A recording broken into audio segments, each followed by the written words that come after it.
یک چهارراه کارت سخیام میره کجا هم از دیگه، یعنی یک راه مهم مواصلاتی شهر کابل در این قسمت وجود داره. اما دوستان عزیز نکته از ایرا چی هست؟ در ایرا چی گپ است؟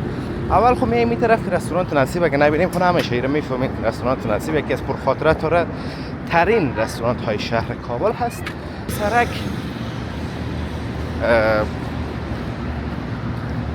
دو سرکه بود، یعنی چه قسم براتون میگم، این سرک که من میاله میبینید موترها میرفتن و اون سرک هم که موترها بسیار عالی، پیاده‌رواش، گلداناش، چراغایش که حتی دوستان عزیز میبینید در تصویر همه چیزش یعنی کامل با مستندردهای روز و بسیار خوبی ساخته شده. یعنی در سرک رانندگی کنید دوستان عزیز احساس رانندگی واقعی را شما میفهمید که در کجا میکنید. اما این سرک یک ذره یک مشکل داره چون سرک سابقه هست، سرک بود که هم خرد بود. سلام عزیزان دل، چطور هستین؟ انشالله که خوب و صحتمند و سرحال باشین و زندگیتون هم به خوبی و خوشی سپری شود. دوستان نهایت گرامی و عزیز در جاده پوهنتون شهر کابل هستیم، در یکی از جاده های اصلی شهر کابل که دی مزنگ به دیبوری و دیبوری را ببخشین دوستان عزیز مزنگ به دیبوری و دیبوری را به کوته سنگی وصل میکنه. البته در بینش یک چهارراه کارت سخیام میره کجا هم از دیگه، یعنی یک راه مهم مواصلاتی شهر کابل در این قسمت وجود داره. اما دوستان عزیز نکته از ایرا چی هست؟ در ایرا چی گپ است؟ اول خب میایم این طرف که رستوران نصیب اگه نبینیم خب همیشه ایرا میفهمید که رستوران نصیب یکی از پرخاطره ترین رستوران های شهر کابل هست که همگی میشناسنش، چه کسایی که خارج از کشور هستن چه کسایی که داخل کشور هستن، چون یک رستوران مطرح بوده و به خاطر نانش و قدیمی بودنش و شهرتش دیگه همگی میشناسش و تغییرات زیاد هم کرده از یک رستوران تک کوچک. مثلا ببینین به کجا رسیده. یک نصیب دوستان عزیز دیگه است و یک نصیب در سرک 3 یا 5 سیلو هست اگر اشتباه نکنم، در اون طرف کوته سنگی که شما برام بگوین دوستان عزیز که نصیب اصلی ای هست یا او کدام از اینا نصیب اصلی هستن. و دوباره دوستان عزیز وقتی که خلاص میشه این طرف هم که میبینید دوستان عزیز تلویزیون معارف کار میکنه و فعالیت داره، مربوط تلویزیون معارف میشه و بخش. این طرف هم دوستان عزیز میایم دوباره سرک حرف بزنیم. نکته را که پیشتر دربارش براتون گفتم دوستا، این سرک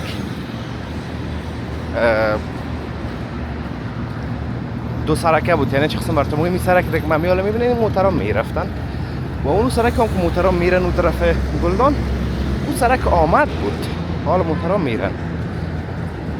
و دوستان عزیز بعد از روی کار آمدن امارت اسلامی افغانستان دو سرک دیگه به این سرک ها اضافه شد. اون سرک هایی را که اون طرف میبینید حالا میرم در بغل گلدان دوستان عزیز، یا که دمو پیاده روش براتون نشان میتونم چون هفته واسه یک درگه کارا را میسازانه. اون سرک بسیار خوبش دوستان عزیز ساخته شده، بسیار عالی، چون نو ساخت از دیگه مطمئنا باید عالی باشه. اما این سرک ها فعلا دوستان عزیز بسیار زندگی داره. ببینید مثلا یا دوستان عزیز در حالت رانندگی بسیار آدم آزار میده، خیلی آزار میده. این نتیجه میریم دوستان عزیز که هم سایه هستم میتونیم هر دو سرک ببینیم، یک ذره خطر داره. خب بخاطر از اینکه گزارش از سرک باشه ترجمه میتونیم از اینجا بریم. اونجا دوستان عزیز یک سرک فرعی و یک سرک اصلی ساخته شد که کاملا بی‌نقص، بسیار عالی، پیاده‌رواش، گلداناش، چراغایش که حتی دوستان عزیز میبینید در تصویر همه چیزش یعنی کامل با مستندردهای روز و بسیار خوبی ساخته شده. یعنی در سرک رانندگی کنید دوستان عزیز احساس رانندگی واقعی را شما میفهمید که در کجا میکنید. اما این سرک یک ذره یک مشکل داره چون سرک سابقه هست، سرک بود که هم خرد بود. دو سرک اصلی هست، فرعی و اصلی هر دوش به یک اندازه است. اما او فرعی گفته میشه که دوستان عزیزی هم اصلی دیگه. تقریبا دوستان عزیز تا این قسمت ها را گلدانه که میبینین بود طرف پیاده رو و بقیه جایش مربوط پوهنتون کابل و مکتب قاضی و خانه ها و همه جاهای دیگر که اینا دوستان عزیز از بین رفتن به خاطر سرک تخریب شدن تا که سرک بزرگ شده و به او حالتی که فعلا میبینین رسیده. یک چیز جالب دوستان عزیز در مورد از این منطقه و سرک میخوایم براتون بگم. بسیار برخورد جالب تمام شده که شاید شما هم امروز سر بخورین. شبانه دوستان عزیز از سرک بگذاریم از این منطقه تقریبا منطقه چهار اطرافشون یک صدای شیو شیو شیو شیو شیو شیو شیو یک صدا به گوش میرسه. ما دوستان عزیز موتور بودم گفتم حتما تایر موتور خراب شده و تایر موتور شیو شیو داره یا که جمپنش حتما مشکل داره. باور کنید تا از این منطقه رفتم حدود 10 بار خم از موتور پایین شدم که تایرای موتور را چک بکنم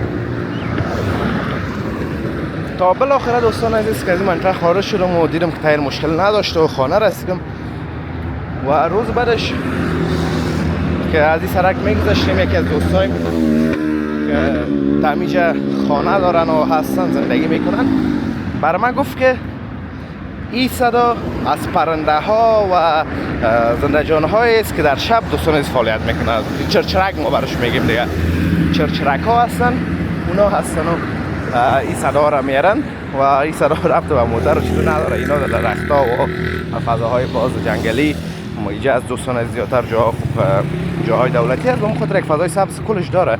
پانتون و کابل این طرف و طرف همش دیگه. باز به اون خاطر دوستان عزیز گفتم راست میگی واقعا بسیار تجربه کردم. شما ما گاهی به این مشکل سر خوردین با این خاطر دوستان عزیز من این قضیه را گفتم که موترتان خراب نیست یا که مثلا موتر سکلتان یا چیز صدا نمیده، صدا از بیرون هست. دروازه پانتون کابل هم دوستان عزیز در تصویر میبینین که یعنی دروازه است اون در حال ساخت ساز است یا ساختن میدنش ببینیم که چه وقت تمام میشه.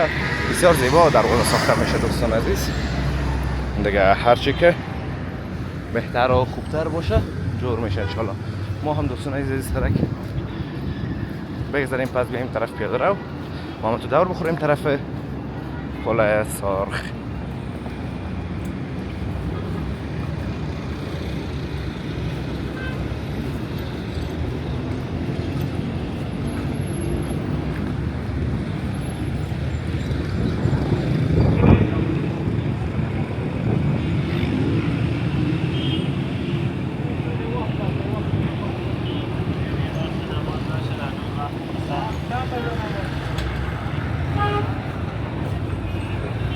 این سرک دوستان عزیز میره به طرف کارت 4 دیگه. این طرف این منطقه کارت 4 میشه. اون طرف هیچ فعلا سرای غزنی میگن در لوحه هم نوشته هست. اون منطقه تا دیمزنگ این 4 طرفش و تا جاده دارالمان مربوط کارت 4 میشه. روبروی پل سرخ اون طرف مربوط کارت 3 و این طرف هم مربوط سرای غزنی. خب دوستان نهایت گرامی و عزیز ان شاء الله که از ویدیو خوشتون آمده باشه، از ویدیو لذت برده باشین. ویدیو را لایک کرده در کانال همچنان سابسکرایب کنین تا ویدیو بعدی همگیتان به الله متعال پاک و بی‌نیاز میسپارم. روزگار خوب و خوش داشته باشین و در پناه الله متعال باشین. الله حافظ و مددگار همگیتان.